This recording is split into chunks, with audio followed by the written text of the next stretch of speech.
रात की रसोई का बंटवारा। हे भगवान, सारे के सारे बर्तन झूठे पड़े हैं। ये सानिया भी ना एक नंबर की कामचोर है। सुबह जब काम वाली बर्तन धोकर जाती है तो महारानी जी सबके लिए नाश्ता बना देती है, लेकिन रात को जब ये बर्तन की पहाड़ यहाँ पर जमा होती है तो महारानी अपने कमरे में टीवी देखते रहते हैं। अब भी बताती हूँ इसे। सानिया, अरे ओ सानिया, जरा किचन में आओ तो। जल्दी से किचन में आती है। क्या हुआ दीदी, क्यों इतनी जोर से चिल्ला रही है? मैं तो आपके चक्कर से अपना सीरियल बीच में छोड़कर आई हूँ। अरे यहाँ सबके लिए खाना बनाना है। बेसिन पर इतना सा पहाड़ बना हुआ बर्तन पड़ा हुआ है और तुझे अपनी सीरियल देखनी पड़ी है। चलो जल्दी से सारा बर्तन धो दो, मैं सबके लिए खाना बना देती हूँ। क्या मैं इतना सारा बर्तन दूँ? ना बाबा ना, आप इसे धो लीजिए, मैं खाना बना देती हूँ। और मैं तो आज पार्लर जाकर अपने नाखून की साइज करके आई हूँ और अपनी चॉइस वाली नेल पॉलिश लगा कर रखी हूँ। मैं नहीं चाहती कि ये बर्तन मांज कर मैं अपनी नाखून को खराब करूँ। देखिए ना दीदी, मेरी इतनी सुंदर हाथ खराब हो जाएगी ना। अरे ये तो तेरा हर रोज का ड्रामा है, काम ना करने की। जब पता है इस घर में इतना सारा काम पड़ा हुआ है तो जरूरी है क्या नाखून को साइज करने का? अरे अभी तो कोई फंक्शन वगैरह नहीं है। चल चल, जल्दी से फटाफट से ये बर्तन धो दे। मुझसे ये बर्तन नहीं धुला होगा, मैं एक बार मना कर दिया बस। आप धो दीजिए बर्तन, खाना मैं बना लूँगी। रोज़ रोज़ देवरानी और जेठानी के बीच रात के बर्तन को लेकर नोक-झोंक तो होती रहती है, क्योंकि बर्तन इतना सारा बेसिन में पड़ा हुआ था। जो भी धोता उसे 2 घंटे से ज़्यादा तो लगता ही। और ये दोनों की लड़ाई झगड़ाई बाहर बैठे हुए उसकी सासू माँ सावित्री ये सब सुनती रहती है और ऊपर से भूख में परेशान हो रही थी। अरे देख बेटा, आज भी ये दोनों बर्तन को लेकर लड़ाई शुरू कर लिए।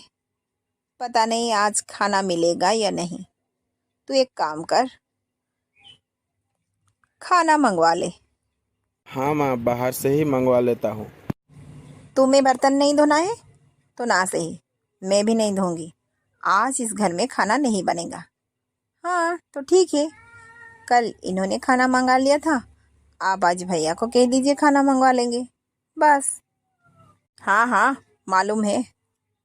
दोनों बाहर आकर सासू माँ के आगे खाना ऑर्डर के लिए कहते हैं। अरे मुझे तो एक बात समझ ही नहीं आती कि तुम दोनों के ऊपर तो सिर्फ खाना बनाना और बर्तनों को साफ करने की ही जिम्मेदारी है, और तुम दोनों से इतनी सी भी जिम्मेदारी संभाला नहीं जा रहा है। तुम दोनों के लिए बस रात के बर्तन और खाना बनाना है। पता नहीं तुम दोनों के बीच लड़ाई झगड़ा क्यों करते रहते हो। देखिए माँ जी, मैंने तो सुबह का काम और दोपहर का खाना बनाना ये काम कर लिया था। अरे देखो तो, कि तो ऐसे रही है जैसे दोपहर का खाना तो अकेली सब कुछ बना ली थी। अरे तूने तो सिर्फ रोटियां बनाई थी। हाँ तो क्या हुआ, रोटियां तो काम ही होती है। अरे बस करो, तुम दोनों जब शुरू हो जाती हो तो रेडियो की तरह बजती रहती हो। थोड़ी देर के बाद डिलीवरी बॉय आकर खाना देकर जाता है। इसके बाद सब चुपचाप खाना खा लेते हैं। फिर अगले दिन सुबह सानिया नाश्ता बनाती है और दोपहर का उसकी जेठानी खाना बनाती है और उसके साथ सानिया रोटी सेक लेती है। पर रात को फिर वही रात के बर्तन को लेकर दोनों के अंदर संग्राम शुरू हो जाती है और उस वक्त घर की कॉलिंग बेल बजती है। अरे इस वक्त कौन हो सकता है, ये कहकर सानिया दरवाज़ा खोलती है। दरवाजे के सामने उनकी पड़ोसन वाली आंटी भंडारा लेकर आई थी। ये लो, हमारे घर पर आज एक पूजा थी और ये उसी भंडारा है, हलवा पूरी छोले। अरे वाह, आज की टेंशन तो गई। आज भी बर्तन मांजने नहीं पड़ेंगे।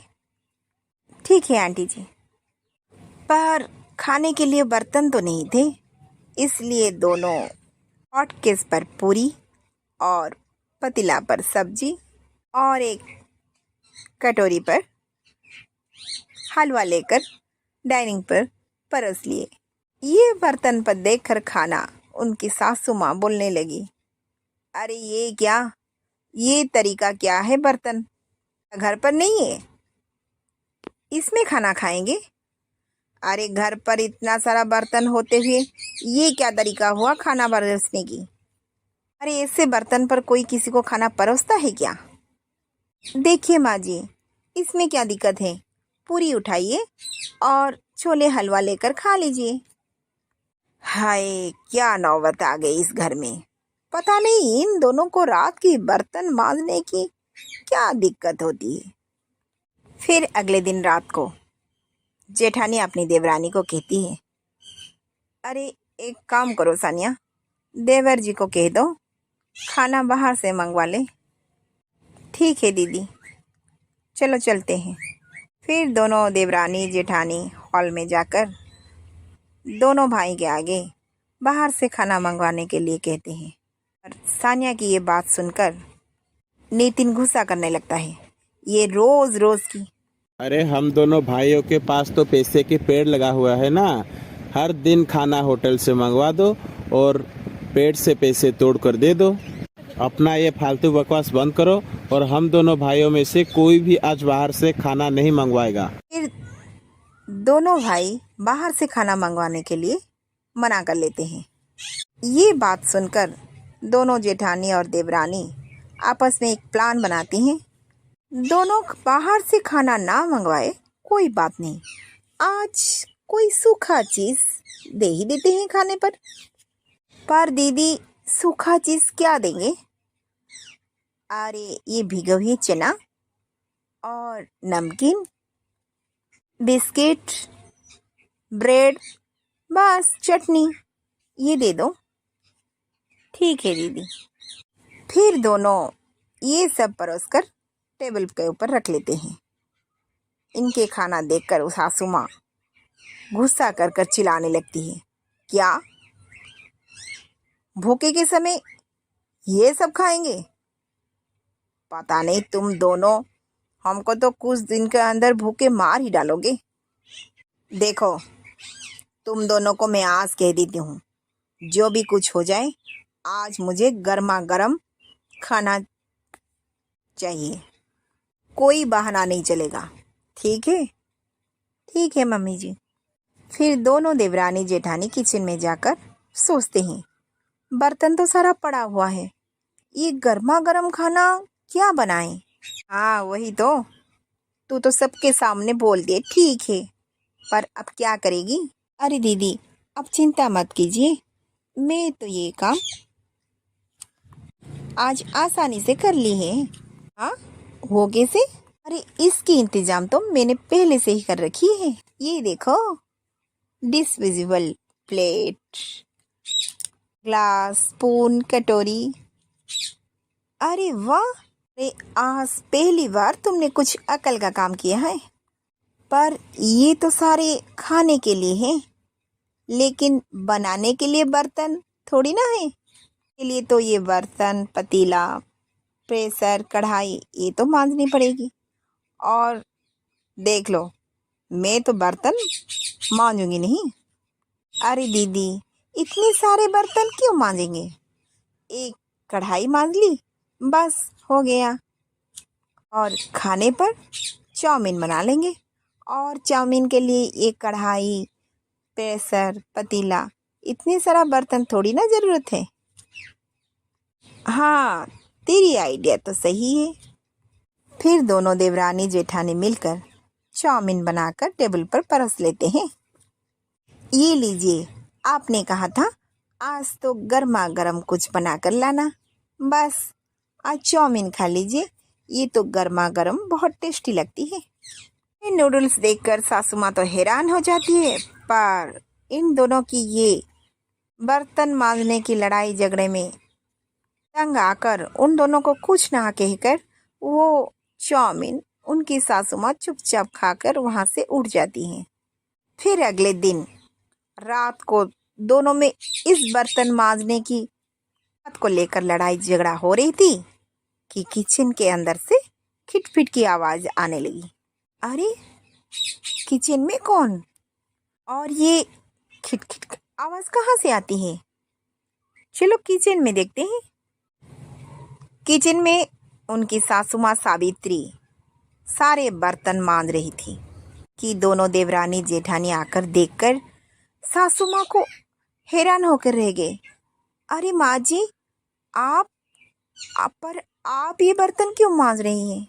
अरे कोई बात नहीं, तुम दोनों को तो बस लड़ाई झगड़ा करनी है। कोई बात नहीं, आज से बर्तन रात को मैं ही मांज लूँगी। और हाँ, यदि तुम दोनों को खाना बनाना दिक्कत है तो मुझे बता देना, मैं बर्तन भी मांज लूँगी और खाना भी खुद बना लूँगी। क्या आप घर का सारा काम अकेली करेंगी? हाँ, कोई बात नहीं। नहीं तो रोज़ रोज़ की ये रूखा सूखा खाना कितने दिन तक खाएंगे, बीमारी पड़ जाएंगे। मैंने तो आज से सोच लिया है, घर का सारा काम खुद करूँगी और तुम दोनों जाओ अपने रूम में आराम करो, और मैं अपने दोनों बेटों को अच्छे से खाना बनाकर परोस लूँगी। सासू माँ की ये बात सुनकर दोनों को तो लज्जा आने लगती है और दोनों शर्म से मारे अपने सर झुककर माँ जी से कहते हैं, माँ जी हमें माफ़ कर दीजिए, हमारे होते हुए आप किचन में काम करेगी, ये ठीक बात नहीं है। अरे कोई बात नहीं, घर का काम करने से हर्ज क्या है। जब तुम दोनों नहीं आई थी इस घर पर, घर का सारा काम मैं तो खुद ही कर लेती थी, क्योंकि तुम दोनों की ये लड़ाई झगड़े से बहुत परेशान हो गए हैं। और ऊपर से ये खाना, ना बाबा ना, आज से ये नौबत मैं इस घर में नहीं आने दूंगी। नहीं माँ जी, आप चिंता मत कीजिए, आज से हम दोनों मिलकर घर का सारा काम कर लेंगे।